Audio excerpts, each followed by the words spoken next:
This conference will now be recorded. अद्य शनिवासरः अथवा मन्दवासरः वैशाख कृष्ण त्रयोदशी दिनांक 28 मे 2022 चरक सूत्रस्थानाध्याय 1 शंखं चक्रं जलौकान् दधतमृतघटं चारुदौर्भिश्चतुर्भिः सूक्ष्मस्वच्छातिरुद्यांशुकपरिविलसन् मौलिमम्भोजनेत्रं कालाम्भोदोज्ज्वलाङ्गं कटितटविलसच्चारुपीताम्बराढ्यं वन्दे धन्वन्तरिं तन् निखिलगदवनप्रौढदावाग्निलीलं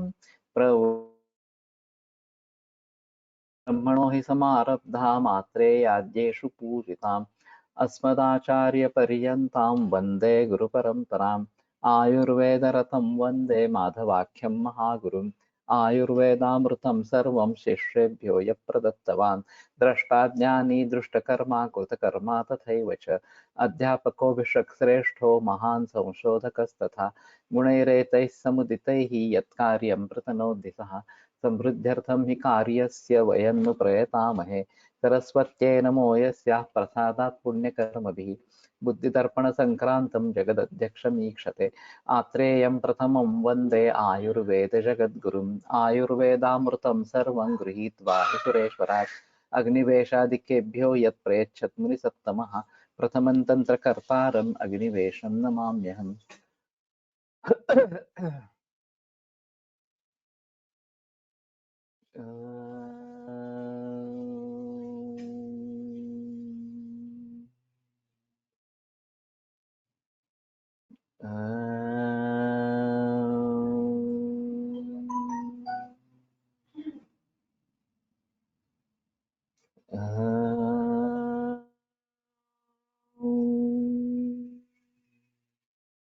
ओम शांति शांति शांति।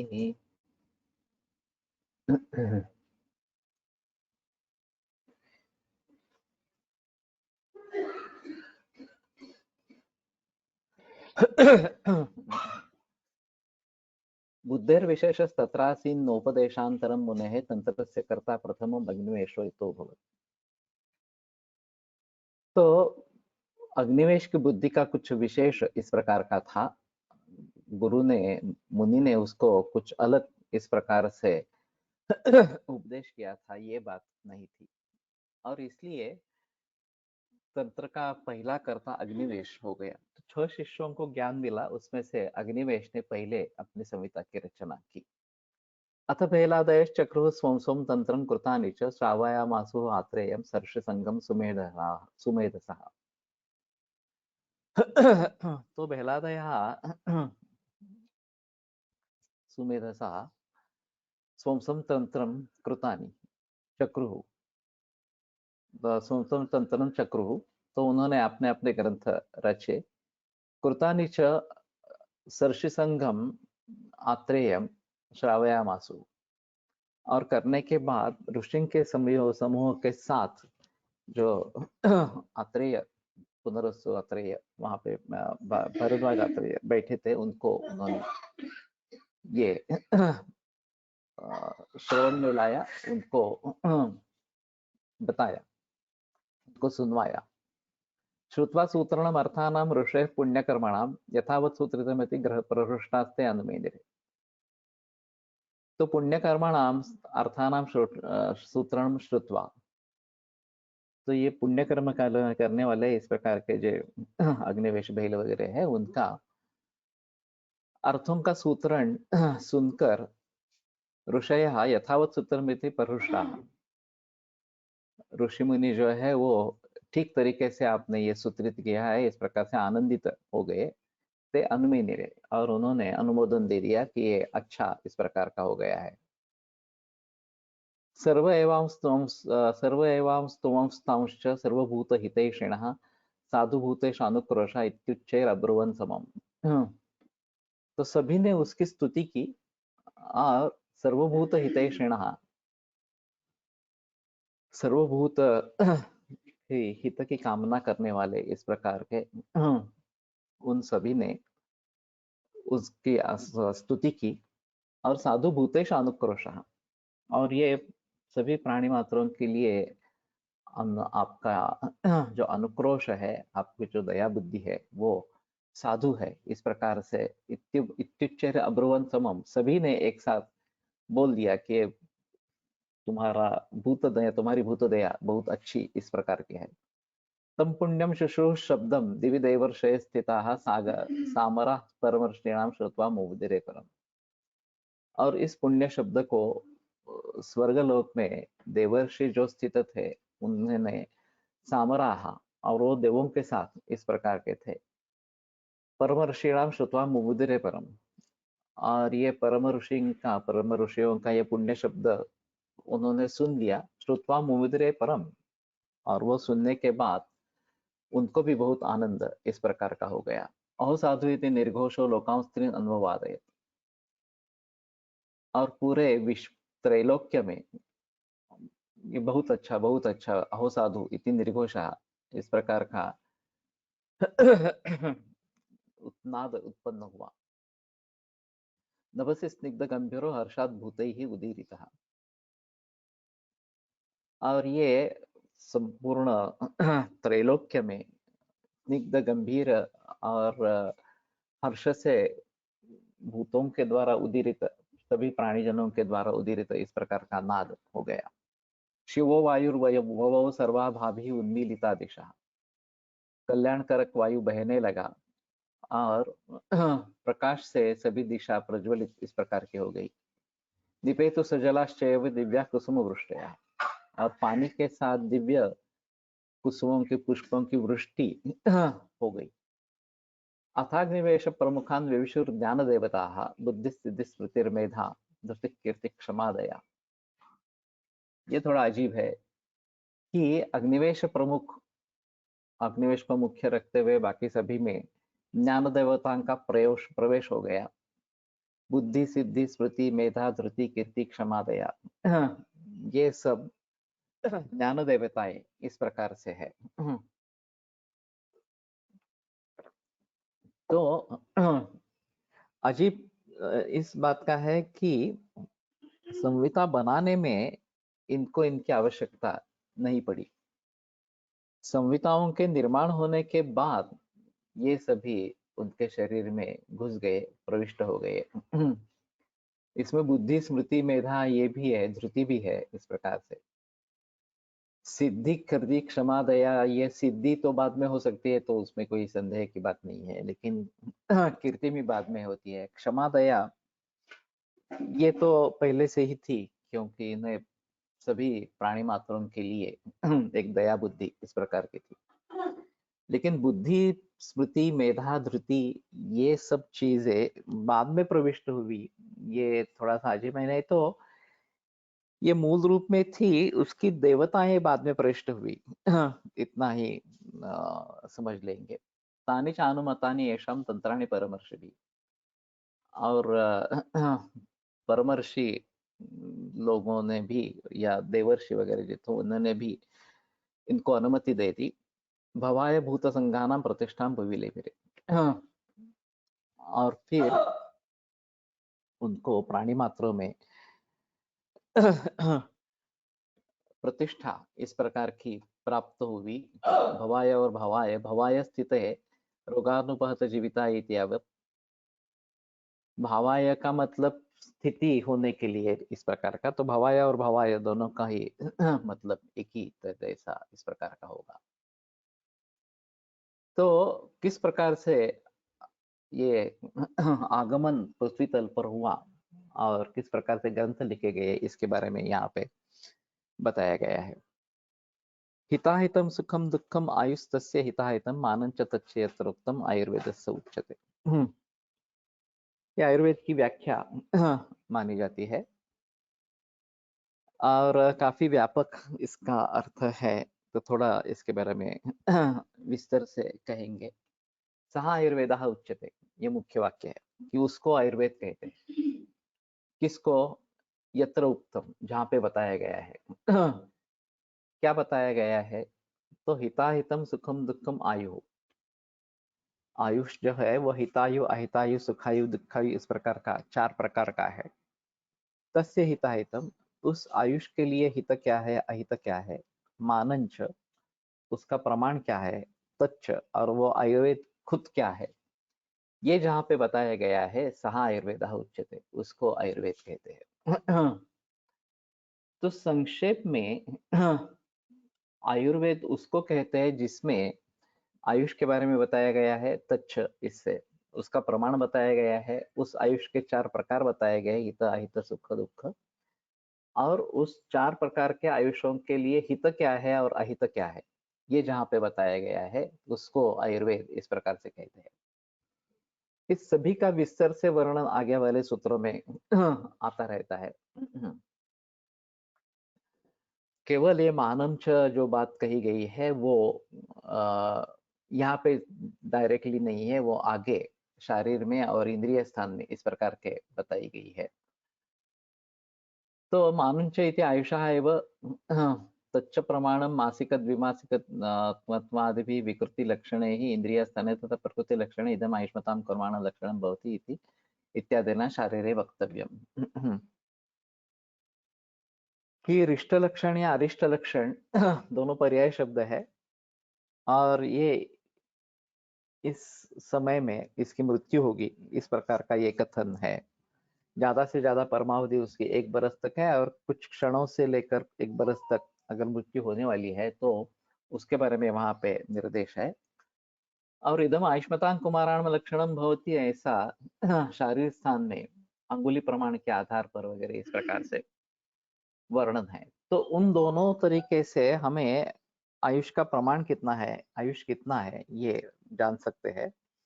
और बाकी हिताहित सुख दुख आयु, उसके बारे में हिताहित ये बाद में बताया गया है कि जो सामान्य रूप से दोषों की साम्यावस्था निर्माण करता है या उसको बनाए रखता है, वो हित है।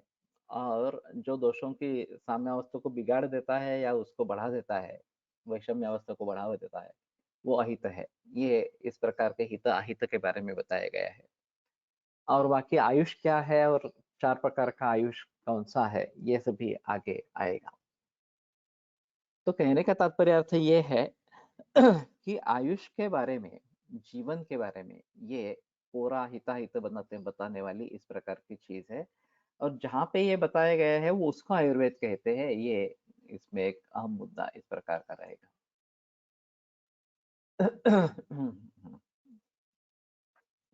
शरीरेन्द्रिय सत्वात्म संयोगो धारी जीवितम नित्यकष्टानुबंधश्च पर्याये रायुरुच्यते।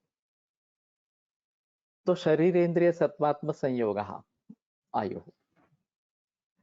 तो शरीर, इंद्रिय, मन और आत्मा, इन चारों का संयोग ये आयुष है। आयुष का मतलब ज्यादातर जीवन या लाइफ इस प्रकार का किया जाता है। और जब हम लाइफ कहते हैं मॉडर्न बायोलॉजी में, तो उसका देखने का तरीका ही अलग है। बायोलॉजी एक अलग साइंस है, और हम 12वीं कक्षा तक वो पढ़ते आते हैं। तो उसमें एक सेल से आरंभ करके कितने सेल से इकट्ठा आके एक सिस्टम बनाता है, कितनी सिस्टम से इकट्ठा आके एक जीव का शरीर इस प्रकार पूरा शरीर बनता है, इसके आधार पर उसके बारे में काफी बहस बायोलॉजी में है। लेकिन ये केवल भौतिक शरीर के बारे में जानकारी हो सकती है। वास्तव में हम जीवित जो है वो चेतना से युक्त है, इसलिए हम जीवित है। नहीं तो केवल एक कलेवर और एक जिंदा आदमी, इसमें कुछ फर्क नहीं होगा। लेकिन इसमें तो फर्क है, क्योंकि जो जिंदा आदमी है उसमें चैतन्य है, उसमें आत्म तत्व है, और इसीलिए उसको जीवित इस प्रकार से कहते हैं। और सिर्फ आत्म तत्व होता है ऐसी भी बात नहीं है, मन भी होता है उसके साथ में। और इसलिए भावनाएं होती है, मन होता है इसलिए ज्ञान का ग्रहण होता है, मन होता है इसलिए विविध प्रकार के कर्म होते हैं। तो अभी आधुनिक विज्ञान में सबसे ज्यादा बहस शरीर के ऊपर की गई है। और विभिन्न जो खोज हुए हैं इसके बारे में, एक्सरे से लेकर microscope, x ray, CT scan, MRI, ultrasonography वगैरह वगैरह, इनके सभी के जरिए शरीर के बारे में बहुत अच्छा ज्ञान, सूक्ष्म दृष्टि से ज्ञान होता है। तो लेकिन ये मन, बुद्धि, आत्मा, इनके बारे में कुछ भी ज्ञान का बायोलॉजी में नहीं दिया जाता, जो हम इस प्रकार से बताते हैं। इंद्रियों का एक अलग रोल है, क्योंकि ज्ञानेंद्रिय और कर्मेंद्रिय इस प्रकार के पांच पांच इंद्रिय, मन उभयात्मक है, और जो भी ज्ञान की प्रक्रिया होती है उसमें इंद्रिय एक अलग भूमिका निभाते हैं। और कर्मेंद्रिय जो है वो सभी प्रकार के कर्मों में एक अलग भूमिका निभाते हैं। और इन दोनों का संबंध मन से होता है, और इसलिए उनको एक अलग दृष्टि से कहा गया। और वैसे देखा जाए तो चैतन्य की अनुभूति इंद्रियों के द्वारा होती है। सेंद्रियम चेतनम द्रव्यम निरिंद्रियम अचेतनम, ये जो बात आगे बताते हैं कि इंद्रियों सहित जो है वो चेतन है, और इंद्रिय विरहित है, ये पत्थर वगैरह इस प्रकार से, ये अचेतन है। और इंद्रियों का होना यानी कि ज्ञान होना, इंद्रियों का होना यानी कि क्रिया उसमें होना, तो ये बातें इंद्रियों के बगैर पॉसिबल नहीं है, और इसलिए इंद्रियों को अलग इस प्रकार से निकाला है। और वैसे देखा जाए तो असात्म इंद्रिय का संयोग ये एक अहम कारण है जो आगे आएगा इस प्रकार से। तो उस दृष्टि से भी इंद्रियों का एक अलग महत्व इस प्रकार का रहेगा। तो कहने का तात्पर्य अर्थ ये है कि हमारे गृहीत तत्व ही आधुनिक विज्ञान से अलग है। आधुनिक विज्ञान में फिजिक्स केमिस्ट्री की सहायता लेते हुए और बायोलॉजी में सेल के ऊपर विचार करते हुए जो फिजिकल फंक्शंस है उसके बारे में कहा गया। लेकिन पैरासाइकोलॉजिकल, इंटेलेक्चुअल वगैरह इस प्रकार के जो फंक्शंस जो जीवित के साथ जुड़े हैं, चैतन्य के साथ साथ जुड़े हैं, उनके बारे में कोई भी बहस नहीं है। और इसीलिए मैन द अननोन, ये अलेक्सिस कैरेल की एक किताब है, करीबन 70-80 या 100 बरस की पुरानी होगी, उसको उस जमाने में नोबेल प्राइज मिला था। और इसका कहना था कि the way in which the conventional medicine is trying to approach a human being, it will never be able to approach human being. उनको कभी भी मानव ध्यान में नहीं आएगा, मनुष्य ध्यान में नहीं आएगा। और ऐसा क्यों होगा, ऐसा जो उसने उसका स्पष्टीकरण दिया है उसके अनुसार उसका कहना था कि हम एक निर्जीव वस्तुओं के द्वारा सजीव के बारे में सोच रहे हैं। ये सभी जो माइक्रोस्कोप से लेकर जो सभी उपकरण अभी निर्माण हुए हैं, जिसके जरिए हम समझते हैं कि हम शरीर के बारे में बहुत कुछ जान गए इस प्रकार से, लेकिन उसमें चैतन्य तत्व है, उसमें भावनाएं है, मन है, उसमें बुद्धि है, इसके बारे में कुछ पता नहीं है। तो और इस यंत्र सामग्री से उसके बारे में कुछ पता नहीं लगने वाला। तो कन्वेंशनल मेडिसिन, आज का जो आधुनिक वैद्यक है, वो कभी भी मनुष्य को समझ नहीं पाएगा, ऐसा सिद्धांत उन्होंने रखा था, और उसको नोबेल प्राइज मिला था। अब इतने बरस जाने के बाद भी कन्वेंशनल मेडिसिन में कोई बदलाव नहीं आया है, वो अभी भी उसी प्रकार से करते रहते हैं। अभी जब 30 चेकअप्स होते हैं उसमें भी केवल फिजिकल पैरामीटर्स पर चेकअप किए जाते हैं, और ये अधूरा होता है, मिसलीडिंग हो सकता है। तो कहने का तात्पर्य अर्थ है, ये हमारी खासियत है कि हम केवल भौतिक शरीर का विचार नहीं करते, उसके साथ में चैतन्य का, बुद्धि का, मन का, इंद्रियों का, इस प्रकार का विचार करते हैं। और हम सजीव शरीर का विचार करते हैं। शरीरम नाम पंचमहाभूत विकार समुदायात्मकम समयोग चेतनाधिष्ठान भूतम। चेतनाधिष्ठान भूत इस प्रकार का पंचमहाभूत विकार समुदायात्मक इस प्रकार का शरीर है, तो चेतनाधिष्ठान भूत है, इसीलिए तो सभी पॉसिबल है ना, इसीलिए तो रोग होते हैं, इसीलिए स्वस्थ होता है, रोग अच्छे होते हैं वगैरह वगैरह। अगर चैतन्य ही नहीं है तो ये कलेवर का क्या करने का? उसका कुछ भी इस प्रकार के बारे में सोच नहीं सकते। तो ये अहम मुद्दा है कि शरीर इंद्रिय तत्वात्म संयोग, ये आयुष जो है ये शरीर इंद्रिय आत्म संयोग इस प्रकार का है। धारी धारयति पूतितां गन्तुं न ददाति इति धारी, ये चक्रपाणि दत्त उसका विवेचन करते हैं कि शरीर धारण करता है जीवित को सच्चे रूप से, और इसलिए इसमें चैतन्य तत्व है, इसलिए इसमें डिकेइंग प्रोसेस नहीं होती। पूती निर्माण होना, शरीर सड़ जाना, ये जो बात है, ये जब तक शरीर जिंदा है तब तक ये नहीं होता है। जब कोई अवयव मृत हो जाता है, जैसे गैंग्रीन में देखते हैं, डायबिटिक गैंग्रीन में, तो वो मृत हो जाता है इस प्रकार से। लेकिन जब तक शरीर में आत्म तत्व है तब तक ये उसका धारण इस प्रकार का होता रहेगा, और उसमें ये पूय भवन की प्रक्रिया नहीं होगी। ये एक अहम मुद्दा उसमें है। जीवितम, तो इसको जीवित कहते हैं, इसलिए श्वासोश्वास प्रक्रिया चलती रही है, नाड़ी चल रही है, हृदय चल रहा है, वगैरह वगैरह। नित्य कहा, और ये नित्य गमनशील इस प्रकार का है, हर क्षण इसमें बदलाव आते रहते हैं, और सभी प्रकार की क्रियाएं चलती रहती है। हृदय और फुफ्फुस की क्रिया तो निरंतर चलती रहती है इस प्रकार से। बाकी खाना पीना सोना वगैरह वगैरह इन सभी के बारे में भी जानकारी इसमें रहती है। तो ये नित्य गमनशील है, नित्य परिवर्तनशील इस प्रकार का है, और ये एक अहम मुद्दा है कि ये कोई स्थिर या स्टैटिक इस प्रकार की चीज नहीं है, जिसमें बदलाव परिवर्तन आते रहते हैं। अनुबंधश्च, तो अनुबंध का मतलब एक श्रृंखला जैसा है। ये श्रृंखला दो प्रकार की हो सकती है। एक ही जीवन में बचपन से लेकर वार्धक्य तक एक श्रृंखला होती है।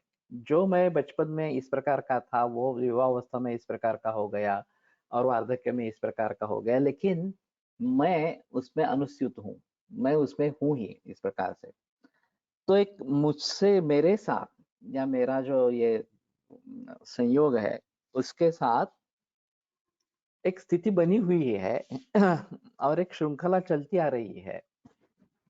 तो हम जब हिस्ट्री लेते हैं तो कस्मिन् अयं देशे जातः वर्धितो वा, किस देश में निर्माण हुआ, किस देश में उसकी परवरिश इस प्रकार की हो गई, वगैरह वगैरह, और वहां से लेकर आज तक क्या क्या हुआ है, व्यक्ति वही है, उसके विभिन्न अवस्थाएं वय के अनुसार हो गए हैं। तो ये भी एक प्रकार का अनुबंध सातत्य इस प्रकार का है। और दूसरा एक व्यापक अर्थ है कि ऐसा कहा जाता है कि जन्म और मृत्यु एक श्रृंखला है। जातस्य ध्रुव मृत्यु जन्म मृतस्य च, कि जो निर्माण हुआ है उसका निश्चित रूप से नाश होता है, और जिसका नाश हुआ है उसका फिर से जन्म होता रहता है। तो ये बताते हैं कि 84 लाख योनियां है। अब आधुनिक विज्ञान में भी उसी प्रकार का थोड़ा सा अंदाज है, 87 लाख योनियां इस प्रकार के बताते हैं। उसमें इतनी स्पेसीज है पूरे विश्व भर में। अब जब एक शरीर को छोड़कर आत्मा दूसरे शरीर में प्रवेश करता है, तो जब छोड़ता है उसको मृत्यु कहते हैं, और दूसरे शरीर में प्रवेश करता है उसको जन्म कहते हैं, इस प्रकार से। और ये श्रृंखला चालू ही रहती है। इसीलिए हमने पिछले जन्म में जो भी कुछ कर्म किए हैं अच्छे बुरे किसी प्रकार के भी हो, उनका परिणाम हमारे आत्मा के ऊपर रहता है। उसका एक संचय पूर्व कर्म का आत्मा के साथ रहता है, और उसके मुताबिक हमें अगले जन्म में कुछ अच्छी बुरी इस प्रकार की चीजें झेलनी पड़ती है। तो इस प्रकार से पुनरपि जननम पुनरपि मरणम पुनरपि जननी जठरे शयनम, इस प्रकार का काल क्रीडति गच्छत्या तदपि न मुंचत्याशावयो, शंकराचार्य का प्रख्यात श्लोक है। बार बार जन्म लेना, बार बार मृत्यु होना, इस प्रकार की श्रृंखला चलती रहती है। तो ये एक अनुबंध या श्रृंखला इस प्रकार की है, और उसमें से अगर हमें निकलना है, बाहर निकलना है, तो गीता जो तत्व ज्ञान बताती है कि नई कर्म को कोई आरंभ मत करो, निष्काम कर्म योग करो। इस प्रकार से जो पिछले जन्मों से संचित कर्म है उनको उपभोग करके उनको नष्ट कर दो, तो उनका उपभोग लेने से वो खत्म हो जाएंगे। नया कर्म नहीं करेंगे तो मुक्ति मिल जाएगी, इस प्रकार से। और ये बात सभी के लिए कॉमन इस प्रकार की है। रामकृष्ण परमहंस इनको भी कैंसर हुआ था। तो ऐसे अति सज्जन और आध्यात्मिक दृष्टि से बहुत ऊंचे आदमी को भी कैंसर क्यों हुआ, तो बोलते हैं कि ठीक है, पूर्व जन्मों का जो फल है वो भुगतना ही पड़ता है, तो ये एक बार भुगत लिया तो आगे जन्म नहीं आएगा, इस प्रकार से। प्रभु रामचंद्र को भी अचानक राज्य त्याग और अरण्य में जाना, ये इस प्रकार के वन में जाना इस प्रकार का पड़ा। तो राम की अगर ये कथा है तो हम सारे मनुष्यों की क्या कथा, इस प्रकार से। तो ये बोलते रहते हैं कि ये एक अनुबंध है, एक श्रृंखला है, पिछले जन्मों से लेकर कई जन्मों से लेकर आगे वाले जन्म की, इस प्रकार से। और इसलिए अनुबंध ये एक आयुष का पर्याय है। ये इन सभी पर्यायों से आयुष बताया जाता है। अब जब इस प्रकार के पर्याय बताए जाते हैं तो उसके विभिन्न शेड्स जो है अर्थ के, वो सामने आते हैं, और ये एक सभी प्राचीन ग्रंथों में ये एक अहम मुद्दा है। वैसे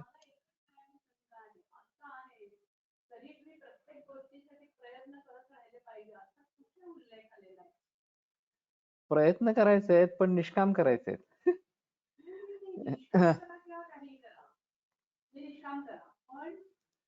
प्रयत्न करा अशा अर्थाचं ग्रंथात कुठे काय आलंय? मुक्ति अगर चाहिए ना तो उसके लिए प्रयास करने पड़ेंगे, अपने आप मुक्ति नहीं हो जाएगी। हम निष्काम निष्कर्म कैसे होंगे? कुछ ना कुछ, कोई ना कोई कर्म किया बगैर जीवन कैसे संभव है? इसमें आसक्ति का मुद्दा है। और आसक्ति ये कर्मों का संचय करने के लिए, अगला जन्म लेने के लिए कारणीभूत इस प्रकार का होता है। तो इसमें ऐसा कहा जाता है जो नित्य कर्म है वो करने से कुछ नहीं होगा, उसका फल मिलने वाला है। यहीं पे फल मिल जाएगा, खत्म हो जाएगा, अभ्यंग किया, बात का शमन हो गया, बस। बाकी उससे कुछ आगे कर्मच आहे नाही, काय कर्म आहे म्हणजे काय, तुम्ही तर दुसरं काय म्हणणार, कर्मच म्हणणार ना.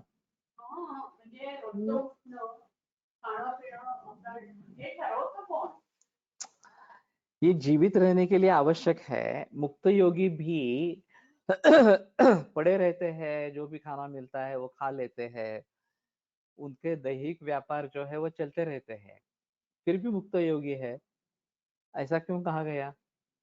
क्योंकि वास्तव में वो इसमें लिप्त नहीं है, आसक्ति नहीं है उसमें। कोलटकर सर ने एक उदाहरण बताया था, एक ऐसे प्रकार के मुक्त योगी थे और पड़े रहते थे, जो भी कुछ दोपहर में खाना लाके देंगे वो खा लेंगे, इस प्रकार के थे।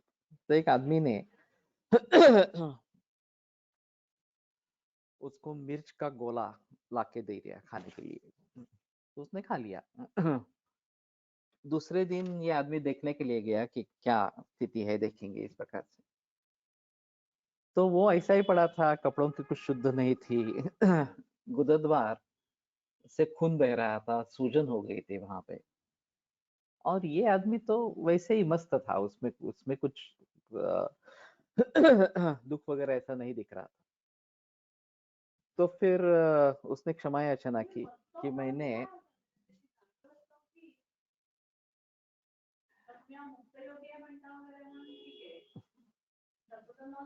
त्या स्टेजला जावं ना। तो उसने पूछा क्या हुआ, तो मैं क्षमा चाहता हूँ, मैंने तुम्हें वो मिर्ची का गोला खिलाया कल, इस प्रकार से। तो उसने पूछा कि तो ये ऐसा सूजन है, खून बह रहा है, कुत्ता चाट रहा है खून, इस प्रकार से। तो योगी ने जवाब दिया, चमड़ी जाने और कुत्ता जाने, मैं शरीर नहीं हूँ, मैं शरीर से अलग हूँ, इस प्रकार से। और जो भी दुख पीड़ा हो रही है वो शरीर को हो रही है, मुझे क्या लेना देना है। अगर ऐसी स्थिति होगी मुक्त योगी की इस प्रकार की, तो कुछ भी दुख नहीं होगा, कुछ भी वो कर्म नहीं करेगा, और जब उसका जीवित समाप्त हो जाएगा तो मुक्ति हो जाएगी। तो ये सभी बातें जो जुड़ी है वो हम कुछ चाहते हैं, ये होना है, वो होना है, इस प्रकार से। और जब हम जन्म मरण ही नहीं चाहते हैं, फिर से जन्म ही नहीं चाहते हैं, इस प्रकार की स्थिति होती है, तो क्या करना है, जो हमारा पूर्व कर्म है, प्राक्तन है, उसको भुगत लेना है। उसको नष्ट कर देना है भोग के, इस प्रकार से। और फिर आगे इस प्रकार से कर्म नहीं हो, इसके बारे में सजग होना है, कि ताकि जिसका फल भुगतने के लिए हमें फिर से जन्म प्राप्त होगा, इस प्रकार से। दूसरी एक अजब कहानी ऐसे ही कोलटकर सर ने बताई थी, कि ऐसे ही मुक्त योगी थे और उन्होंने शिष्यों को कहा था कि मुझे मुक्ति मिलने वाली है, तो मेरे मृत्यु के बाद एक स्वर्गीय संगीत तुम्हें सुनाई देगा। लेकिन वास्तव में ऐसे हुआ नहीं, मृत्यु हो गई, लेकिन कुछ संगीत ध्यान में नहीं आया। तो उन्होंने दूसरे एक आचार्य से पूछा कि ऐसा क्यों हुआ, हमारे तो गुरु निश्चित रूप से उनको मुक्ति मिलने वाली थी, तो ये स्वर्गीय संगीत क्यों नहीं सुनाई दी। तो उन्होंने कहा, पूछा कि वो कहाँ पे लेटे थे, तो उन्होंने दिखाया, तो बाजू में एक खिड़की थी, गवाक्ष, और उसके सामने जो उन्होंने लेट के देखा, तो एक बेर का पेड़ था और उसमें एक बेर लगा था। तो बोले ठीक है, हम बाहर जाते हैं। उन्होंने उस बेर को निकाला, और फिर उसमें एक सूक्ष्म जीव था, एक लार्वा या आड़ी जिसको कहते हैं, वो थी। तो उन्होंने कहा, अब इसको नष्ट कर दो। तो उसको नष्ट किया, तो फिर वो स्वर्गीय संगीत सुनाई दिया। तो फिर आचार्य ने स्पष्टीकरण दिया कि वो तो वैसे भी मुक्त थे, लेकिन अंतमति ही सागति। अंतिम क्षण में उनको वो बेर खाने की इच्छा हो गई, और उन्होंने उसी समय में जीवित का त्याग किया। अब इस इच्छा पूर्ण करने के लिए उनको वो इस प्रकार का सूक्ष्म जीव का जन्म प्राप्त हुआ। अब आगे और कुछ इच्छाएं प्रकट न हो, इसलिए उसको हमने मार दिया, तो उनकी मुक्ति हो गई, और ये स्वर्गीय संगीत तुम्हें सुनाई दे दिया। ये दोनों कथाएं बड़ी अजीब इस प्रकार की है, लेकिन मैं कहने का तात्पर्य अर्थ ये है कि हम खुद जिम्मेदार है हमारे जन्म मरण के इस प्रकार के साइकिल के लिए। तो जो भी हमें कर्म हमने पिछले जन्मों में किया है, उसको भुगतना है। दूसरा एक उसका तरीका होता है कि दग्ध बीज करना, इस प्रकार से, जैसे वाल्या से वाल्मीकि बन गया। जब ये लोगों को लूटता था, मारता था वगैरह, इस प्रकार से बहुत पाप उन्होंने बना के रखा था वाल्या ने। जब नारद मुनि ने उसको उपदेश किया, और इसमें जब और भागीदार कौन है ये पूछ लिया वगैरह, तो उसको एहसास हुआ कि ये सब कर्म उसके साथ ही जाने वाला है। तो फिर राम नाम का जप का आदेश नारद मुनि ने दे दिया। और वो उसमें इतना लीन हो गया कि वो पूरा ढक गया, ये चींटियों के वारुड़ से, इस प्रकार से। और फिर नारद मुनि जब वापस आए, तो उन्होंने देखा कि ये अभी भी इस प्रकार से 12 बरस हो गए थे, वो इस प्रकार से जप कर रहा था। तो उसके सभी पातक दग्ध बीज हो गए, और वो वाल्मीकि ऋषि बन गए। तो ये एक दूसरा तरीका है कि अगर तप वगैरह से करने से आप दग्ध बीज कर सकते हैं अपने पूर्व कर्मों को, तो एक अलग बात इस प्रकार की होती है। तो कहने का तात्पर्य अर्थ है ये है कि हमें आसक्ति नहीं होनी है। आसक्ति होगी तो नया जन्म वगैरह इस प्रकार का होगा, और इस प्रकार का अनुबंध चलता ही रहेगा। तो अगर हमें हमें इससे मुक्ति चाहिए तो निष्काम कर्म इस प्रकार का करना जरूरी इस प्रकार का रहेगा। तस्या यः अशः पुण्यतमो वेदो वेदवितां मतः वक्षते मनुष्याणां लोकयोर्भयोर्हितम्। तो वेदवितां यहाँ तस्यायुषः पुण्यतमः यः वेदः मतः, कि वेदविद जो लोग हैं, वेद जानने वाले जो लोग हैं, उनमें से या उन लोगों की दृष्टि से जो उस आयुष का पुण्यतम वेद है। आयुर्वेद ये वेद ही है और अपौरुषेय है, इसलिए ब्रह्मा से जो शुरू परंपरा हुई उसमें किसी ने आयुर्वेद को निर्माण नहीं किया। जो आयुर्वेद था ही उसका सिर्फ प्रकटीकरण इस प्रकार से किया। तो वक्षते मनुष्याणाम लोकयोः उभयोः हितम, कि मनुष्य के दोनों लोक के, यह लोक और परलोक के लिए जो हित है, उस प्रकार के आयुर्वेद को हम आगे बताते हैं। तो अग्निवेश कहते हैं कि इस प्रकार के उसका अवतरण हुआ भरद्वाज तक इस प्रकार से, फिर अग्निवेश वगैरह ने उसके पास से ये विद्या का ग्रहण किया और फिर उसको अब ये हम लोगों के सामने ला रहे हैं कि ताकि सभी लोगों के लिए ये उपयुक्त इस प्रकार का होगा, दोनों लोग के लिए, सभी जीवों के लिए उपयुक्त इस प्रकार का रहेगा। सर्वदा सर्वभावानां सामान्यं वृद्धि कारणं रासयतुर्विशेषश्च प्रवृत्तिरुभयस्य। तो सामान्य जो पहले बताया था, सामान्यंच विशेषंच गुणान् द्रव्याणि कर्मच समवायंच तज्ज्ञात्वा। तो पहला जो सामान्य पदार्थ है उसके बारे में बहस करते हैं। ये भी एक आयुर्वेद की खासियत है कि द्रव्य गुण कर्म सामान्य विशेष समवाय अभाव सप्त पदार्थ, ये तर्क संग्रह में बताया गया है। तो क्रम जो है द्रव्य गुण कर्म इस प्रकार का क्रम है। यहाँ पे कर्म उस क्रम को छोड़कर सामान्य पदार्थ से आरंभ किया।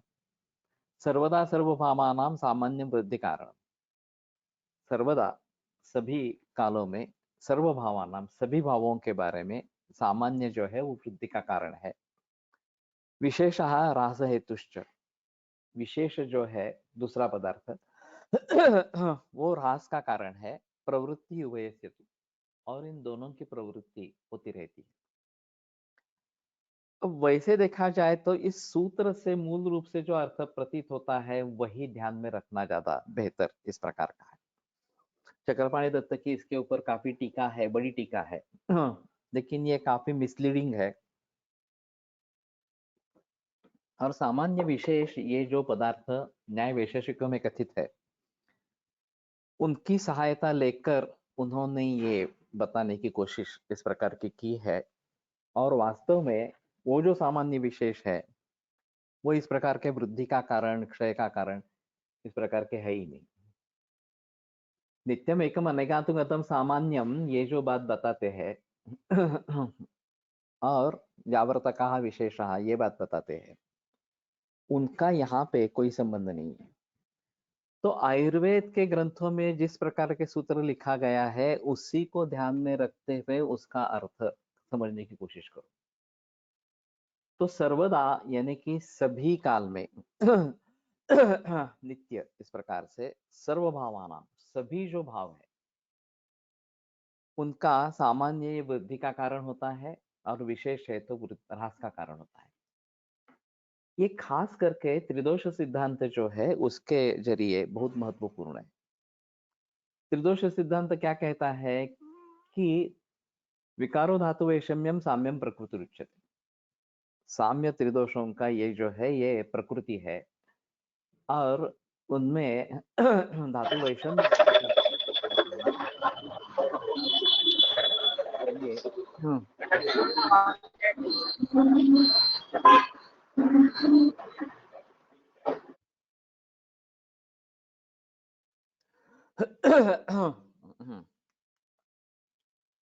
वैषम्य निर्माण होना ये विकार की तरफ लेके जाने वाला है।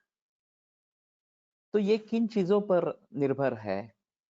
तो जो हम भी खाना खाते हैं, कुछ विहार वगैरह करते हैं, कर्म करते हैं, उन सभी का संबंध दोषों से इस प्रकार का होता है। और इसमें अगर सामान्य होगा, कुछ ऐसे मुद्दे रहेंगे कि जिन जो समान हो दोनों में, जो हमारा खाना पीना वगैरह जो है वो, और हमारे दोष इसमें, तो उसके उससे उसकी वृद्धि होगी। और विशेष अगर हो तो उसका उस ह्रास होगा इस प्रकार से। उसका क्षय होगा। और ये सिलसिला पूरे जन्म तक चलता रहता है, हर क्षण में चलता रहता है इस प्रकार से। तो सर्वदा सभी समय में सर्वभावानां, केवल दोष ही नहीं, दोष धातु मल वगैरह वगैरह इन सभी के बारे में भी एक सभी क्रियाएं होती रहती है।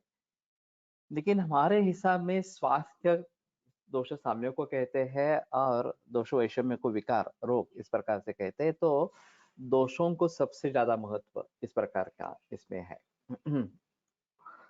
तो समान गुण, समान द्रव्य इस प्रकार के होंगे तो उसकी वृद्धि होगी। तो द्रव्य सामान्य गुण सामान्य इस प्रकार के बारे में बताते हैं। चक्रपाणि दत्त ने उसकी उदाहरण कुछ दिए हैं कि मांस भक्षण किया तो शरीर में मांस बढ़ेगा, रक्त का भक्षण किया गया तो शरीर में रक्त बढ़ेगा इस प्रकार से।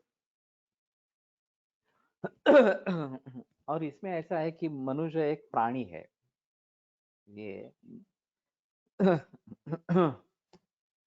दो प्रकार की जातियां हैं। एक वनस्पति, वैसे वो चार बताई गई है, लेकिन वनस्पति और प्राणी ये दो मेजर कैटेगरी है, बॉटनी और zoology इस प्रकार। तो मनुष्य जो है वो प्राणियों में होता है, तो उसके लिए समान द्रव्य प्राणियों से ही प्राप्त होगा। और इसलिए मांस से मांस की वृद्धि होती है, ये बात बताई गई है। तो सामान्य वृद्धि का कारण होता है। उसी प्रकार हमारे हिसाब में दूध ये जो है वो स्निग्ध शीत गुरु इस प्रकार का है, और हमारा शरीर में जो कफ दोष है वो भी स्निग्ध शीत गुरु इस प्रकार का है। तो दूध से कफ की वृद्धि होगी, ये भी सामान्य है इस प्रकार से। और कर्म थोड़ा सा अलग है वास्तव में। कर्म सामान्य कर्म विशेष ये एक व्यक्ति में ही होने वाला है, ये कोई बाहर की चीज नहीं है। जिस व्यक्ति के बारे में हम सोच रहे हैं उसमें अगर सीडेंटरी लाइफस्टाइल है, कुछ व्यायाम वगैरह इस प्रकार की बातें नहीं है, और उसके जरिए कुछ बीमारी होगी, दोष वैषम्य हो गया, तो उसको ठीक करने के लिए व्यायाम करना, विशेष देना उस प्रकार से, जिससे दोष वृद्धि, जो कफ दोष बढ़ गया है, मेद बढ़ गया है इस प्रकार से उसको कम करेंगे। लेकिन वो उसी व्यक्ति को करना है, ये दूसरा कुछ द्रव्य हम नहीं लेंगे। तो ये थोड़ा सा कर्म सामान्य कर्म विशेष अलग इस प्रकार की बात है। लेकिन द्रव्य सामान्य और द्रव्य विशेष, गुण सामान्य और गुण विशेष और द्रव्य विशेष, ये आगे बताते हैं। और जो परमौषध तैल घृत और मधु ये जो बताते हैं, वात के लिए तैल, पित्त के लिए घृत और कफ के लिए मधु, ये वास्तव में द्रव्य है, लेकिन ये विशेष है।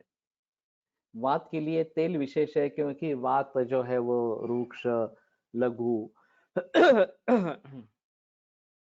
इस प्रकार का है, और शीत है, और तैल जो है वह स्निग्ध उष्ण गुरु है इस प्रकार से। और इसलिए तैल वात का शमन करता है। वैसे इस प्रकार के अन्य भी द्रव्य है। लहसुन भी इस प्रकार से स्निग्ध उष्ण गुरु है, वो भी वात का शमन करता है।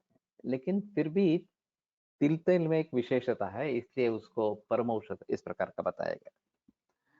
तो कहने का तात्पर्य अर्थ ये है कि द्रव्य हो या गुण हो, वो जितने समान अंश उसमें होंगे, उस समान अंशों से जिनसे ये अंश समान है उनकी वो वृद्धि करेंगे। और अगर विशेष होते हैं, विशेषता विपरीत विशेष, ये चक्रपाणि दत्ता का कहना है, और दूसरी जगह भी विपरीत गुणैर्देश मात्रा कालोपपादिते, ऐसा मूल वचन भी है। तो विपरीत विशेष होना है, रूक्ष के विपरीत स्निग्ध, शीत के विपरीत उष्ण वगैरह वगैरह, तो विपरीत विशेष होगा तो उसका क्षय होगा। अब ये बात स्पष्ट हो गई कि दोष साम्य यानी कि आरोग्य है, और हम जो रेगुलर जो भी कुछ करते हैं, खाते हैं, पीते हैं वगैरह वगैरह इस प्रकार से, या कर्म करते हैं, उनके जरिए सामान्य और विशेष के कारण दोषों की वृद्धि या क्षय होता रहेगा। अब ये इतनी मात्रा में अगर हो जाए कि दोष वैषम्य ही है और रोग निर्माण होने लगा है, तो उसको हमें काउंटरैक्ट करना पड़ेगा। नियमित रूप से स्वास्थ्य बनाने के हेतु स्वस्थ वृत्त का आचरण करते रहेंगे, तो इस प्रकार से जो दोष वैषम्य होता रहेगा, उसको हम भली भांति हैंडल करेंगे और बिगड़ने नहीं देंगे, स्वास्थ्य को बनाए रखेंगे इस प्रकार। लेकिन प्रवृत्ति उभयस्य तु, ये दोनों की प्रवृत्ति होती ही रहती है। दही का उदाहरण एक अच्छा है इसमें, कि हमने दही सेवन समझो कि किया, अम्लपाकर समराही गुरुष्णन तति वातपित्त वगैरह इस प्रकार से उसके गुण कर्म आगे बताए, तो ये वात को जीतने वाला है, स्निग्ध है, उष्ण है वगैरह वगैरह इस प्रकार से। लेकिन वही दही कफ और पित्त को भी बढ़ाने वाला है। तो दधी सेवन से जो अवस्था उत्पन्न होगी वो वात क्षीण और कफ पित्त वृद्ध इस प्रकार की अवस्था उत्पन्न होगी। अब उसको काउंटरैक्ट करने के लिए हमने शहद का अगर सेवन किया, तो शहद वात को बढ़ावा देने वाला और कफ पित्त को शांत करने वाला है। तो प्रवृत्ति उभयस्य तु, दोनों की सामान्य और विशेष दोनों की प्रवृत्ति होती रहती है। जो जिससे समान होगा उसकी वृद्धि करेगा, जो जिससे विपरीत होगा उसका क्षय करेगा। तो दही कफ और पित्त समान होने के कारण दही कफ पित्त की वृद्धि करेगा, और वात से विशेष विपरीत होने के कारण वात का क्षय करेगा। और वहीं शहद जो है वो पित्त और कफ का विशेष होने के कारण उसका क्षय करेगा, और वात को विशेष का रूक्ष गुण वगैरह होने के कारण वात को बढ़ावा देगा इस प्रकार से। तो कहने का तात्पर्य अर्थ ये है कि दोनों की प्रवृत्ति होती रहती है। जो भी हम सेवन करते हैं, उस सेवन का शरीर में किस प्रकार से असर होगा, जिससे वो समान होगा उसकी बढ़ोतरी करेगा, जिससे विपरीत विशेष होगा उसका वो ह्रास करेगा। ये दोनों क्रियाएं एक साथ में चलती रहेगी। तदेव तस्मात् वैषज्यम सम्यक औचार्यमाणयोग्योपद न्यूनातिरिक्तानां धातूनां साम्यकरम संपद्यते अधिकम अपकृष्यति न्यूनम आप्यायति, ये एक सूत्र आगे आया है। कि वही औषध योग्य है जो जो बढ़े हुए दोष है उसको कम कर देगा, और जो क्षीण दोष हुए हैं उनको बढ़ा देगा। दोनों तरीके से साम्य प्रस्तावित होगा। तो इन सभी के बारे में हमें सोचना है, और इसलिए सामान्य विशेष पदार्थों को ज्यादा महत्व। द्रव्य गुण ये जो है या कर्म, उसके बाद में हमारे साइंस में बताए गए हैं। साउंड इज ओके, रिज्वाइन करे, नहीं तो अगर अभी तो खत्म ही होने वाला है। तो ऐसी अगर स्थिति है तो सामान्य विशेष को ज्यादा महत्व है, और उसके जरिए द्रव्य गुण कर्म के बारे में सोचना है कि ये किसी की वृद्धि करेंगे, किसी का ह्रास करेंगे, इसके बारे में सोचना है। और फिर कैसे सेवन करना है, क्या करना है, इसके बारे में सोचना है। जैसे शिंबी धान्य जो है, डाइकोटिलिडॉन्स, ये जो है, ये सब वात को बढ़ावा देने वाले रूक्ष इस प्रकार के हैं। तो स्नेहाढ्या बलभिर्योज्या विशेषात शिंबी जाते हैं, तो उसको काउंटरैक्ट करने के लिए उसमें स्नेह की मात्रा ज्यादा होनी चाहिए, ऐसा ग्रंथ बताते हैं। तो स्नेहाढ्य करके उनका प्रयोग करना है। तो इससे जो इसमें रौक्ष है, रूक्षता है, वो कम हो जाएगी और उसके दुष्परिणाम स्वरूप जो वात का बढ़ावा उससे मिलने वाला है, वात को बढ़ावा मिलने वाला है, वो उतना नहीं मिलेगा इस प्रकार से। तो हमारे हिसाब में पूरे जन्म में हमें ये देखते रहना चाहिए कि किस प्रकार के भाव की इससे वृद्धि होगी, किस प्रकार के भाव से इसका क्षय होगा, भाव का इस प्रकार इससे क्षय होगा, और ऐसे होने पर हमें उसको काउंटरएक्ट करने के लिए क्या करना है, ये बात सोचनी पड़ेगी इस प्रकार से। और इसीलिए स्वस्तवृत्त बताया गया। तो यही बात ध्यान में रखो, जो पदार्थ विज्ञान में हम सामान्य विशेष पदार्थ सीखते हैं वो यहाँ पे मत लाओ, उससे कंफ्यूजन और बढ़ेगा। तो हमें सिर्फ इस प्रकार से समझ लेना है कि सामान्य कुछ होता है, दोनों में समान भाव कुछ होते हैं, जैसे मांस बाहर भी है अंदर भी है, स्निग्ध गुरु शीतय गुण दूध में भी है और कफ में भी है, उसके जरिए वृद्धि होती है सामान्य अगर है तो, और विपरीत विशेष अगर है तो उससे ह्रास होता है। और ये सिलसिला दोनों तरीके से चलता रहता है, किसी भी द्रव्य के बारे में, किसी भी गुण के बारे में ये बात चलती रहती है, और इसलिए उसको भली भांति समझ लेना। और अगर दोष वैषम्य निर्माण हो रहा है तो वो टालने की कोशिश करना, ये इसमें एक अहम मुद्दा इस प्रकार का रहेगा। सामान्यम एकत्व कर्म विशेषस्तु पृथक्त्व कृत तुल्यार्थः है सामान्यम विशेषस्तु विपर्यय। तो एकत्व बुद्धि निर्माण करने वाला सामान्य है और पृथक्त्व बुद्धि निर्माण करने वाला विशेष है। तो ये इससे अलग इस प्रकार से अगर है तो इसमें विशेष बताएंगे इस प्रकार से। वैशेषिकों ने जो पदार्थ माना, एक ही पृथ्वी पहले पढ़ाया था ना पिछले इसमें, पिछले शनिवार को पढ़ाया था। ये हर शनिवार को चरक सूत्र स्थान 1 से शुरू करेंगे, 12 अध्याय तक जाएंगे इस प्रकार से, थोड़ा ही संक्षेप में रहेगा।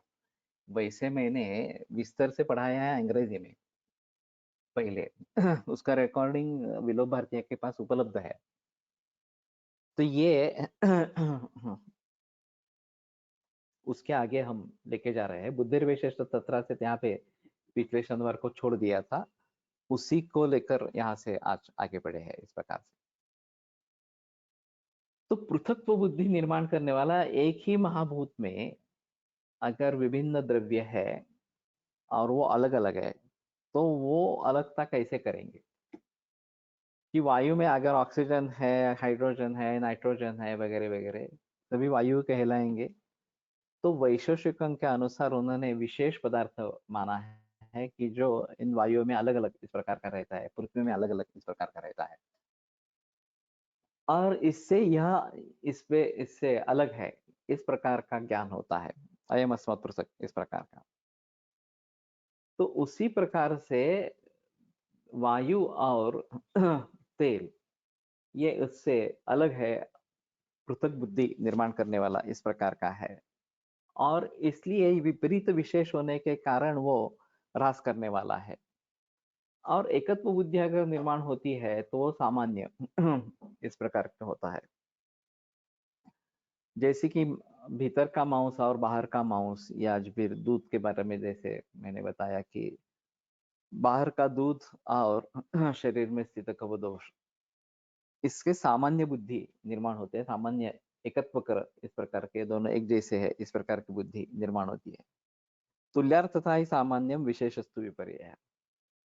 प्रयोजन जो है, अर्थ, ये तुल्य होना चाहिए कि इससे क्या क्या होगा शरीर में, उसी प्रकार परिवर्तन शारीरिक भावों में इस प्रकार से होता रहेगा। तो एक इस प्रकार के गुरु शीत स्निग्ध वगैरह गुणों के जरिए दूध जो काम करेगा, वो उसी प्रकार के गुण होने के कारण कफ शरीर में करेगा। तो इसमें तुल्यार्थता है, एक जैसे ये है, फंक्शंस है। विशेषस्तु विपर्यय है, और विशेष जो है वो इसके विपरीत इस प्रकार का है। ये अलग है, ये उसको कम करने वाला है, इस प्रकार की हमें अनुभूति इस प्रकार की रहे। तो सामान्य से वृद्धि होती है और विशेष से ह्रास होता है, विपरीत विशेष से ह्रास होता है, ये बात ध्यान में रखो। फिर सामान्य का जजमेंट कैसे होगा कि एकत्व बुद्धि अगर निर्माण होती है तो सामान्य है, और पृथक बुद्धि निर्माण होती है तो विशेष इस प्रकार का है। और प्रयोजन दोनों के समान इस प्रकार के रहेंगे तो सामान्य है, और उसके विपरीत होगा तो ये विशेष होगा। बाकी इसके बारे में पदार्थ विज्ञान में काफी बहस आती है। चरक मूल रूप से पढ़ेंगे और शायद चक्रपाणि दत्त की टीका पढ़ेंगे, तो काफी गलत फहमियां निर्माण होगी। तो बेटर ऑप्शन है यहाँ की चक्रपाणि दत्ता की टीका मत पढ़ो, कंफ्यूजिंग है। जो भली भांति जानता हो वो पढ़े तो अच्छा है, उसमें कोई प्रॉब्लम नहीं है, लेकिन जो जानते नहीं है वो नहीं पढ़े। और उसी का प्रायः अनुवाद अगर सभी टेक्स्ट बुक में किया गया है, उन्हीं के बारे में बताया गया है, तो ये भी सभी गलत फहमियां को प्रोत्साहन देते हैं।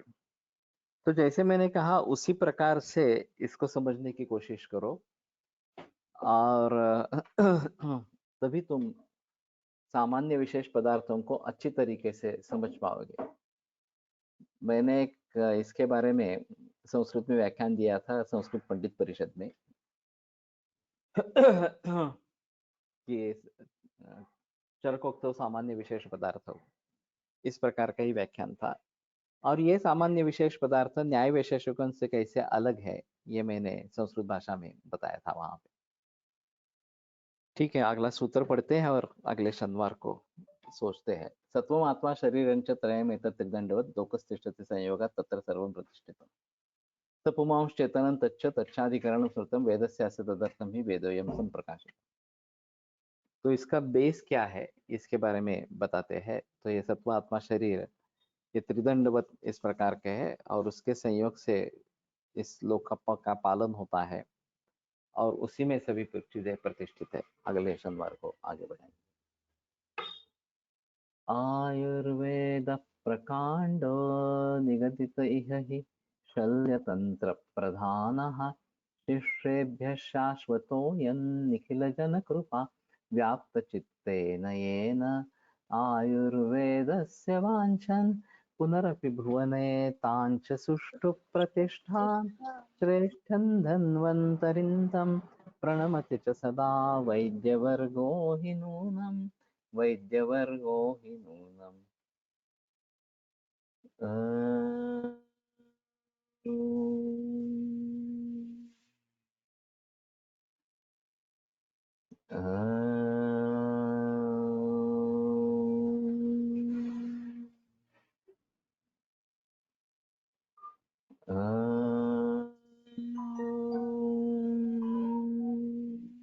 ओम शांति शांति शांति।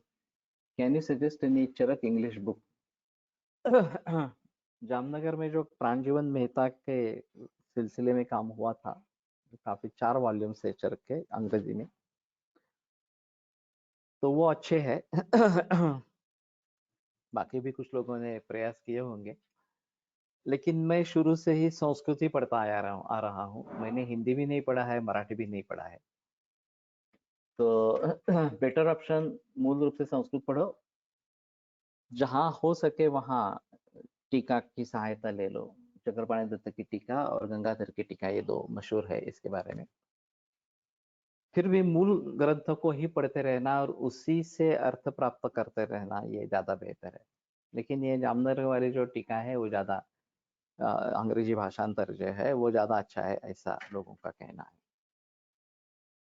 विरम्यते व्याख्यान व्यापारात्। परश्वा भी अमावस्या है, तो हम मंगलवार को डायरेक्टली मिलेंगे, तो मंगलवार को मिलेंगे।